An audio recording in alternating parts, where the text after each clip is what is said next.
Hello! If you are pouring plates for the P-Glow lab, that is the Bacterial Transformation Lab from Biorad, I've got a little advice for you. I've been doing it quite a few years, and I've had really good success, like every single time. And I started out following the directions, as most people do. But what I have found is that those directions aren't maybe the best way for preparing the plates. They have you preparing the agar, getting it hot and all that stuff, um, preparing the arabinose, rehydrating the arabinose and the ampicillin, then labeling your plates, and then pouring your plates. I find that order doesn't quite work really well for me. Uh, what I tend to do first is I label the plates because you don't want to be doing that while you're doing everything else. So I get that done well ahead of time. And I also ahead of time I rehydrate the ampicillin and particularly the arabinose. The arabinose does take a while to dissolve. 10 minutes if you're standing around shaking it, but yeah, I do it earlier in the day.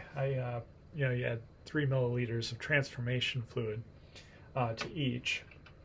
The only reason you use transformation fluid is because it's sterile. You could use DO if you got it kicking around and it's sterile. But I use the transformation fluid. There's plenty for the lab itself, so why not? So that is all taken care of. The plates are taken care of, right? They're labeled. And the microwave really does work really well. But what I've found works even better is a hot plate with a stirrer, particularly with a round bottom flask. I mean, an Erlenmeyer would work as well too, but I like the minimized surface area of a round bottom flask that causes it not to cool down too quickly. Although that isn't even really an issue anymore because what I tend to do, and here's how you can do this stress-free.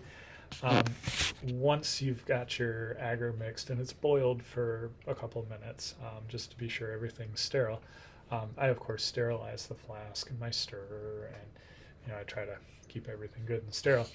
But one of the first things I do, even when it's still quite hot, is I pour my LB plates. So I pour them hot. Be careful. Use one of these or something. But they're done and they're sitting there and they're cooling. And while they're cooling, you can allow your agar to cool. You want to be sure that it's well below 60. Looks like I'm at 53 now. That's good temperature. If it's above 60, when you add your ampicillin, it's pretty complex beta-lactam antibiotic, so heat will decompose it. So make sure it's below 60. Stir on. I'll just add it. It's all hydrated. Oh yeah, in it goes. So next, I'll let that stir for just a minute, and I'll pour my LB amp plates. The way I like to do it, I mean, I'm not a professional here, but I like to line them up on the edge of the table like this, so that when I have this flask in hand, I can just lift, pour, lift, pour, lift, pour, so on and so forth. Yeah, so once that's done, set those aside, and then it's just a matter of adding the arabinose and repeating with the LB amp era plates. Done. As long as you don't let this get down to 27 degrees, it won't solidify on you. And since this is literally only going to take me probably 4 minutes to do, that should not be a problem. And again, the round bottom flask kind of minimizes the cooling rate of the agar. But that's the order I like to do. I like to label the plates first, rehydrate the ampicillin and the arabinose, pour the LB plates while everything's good and hot, let it boil for a little bit first.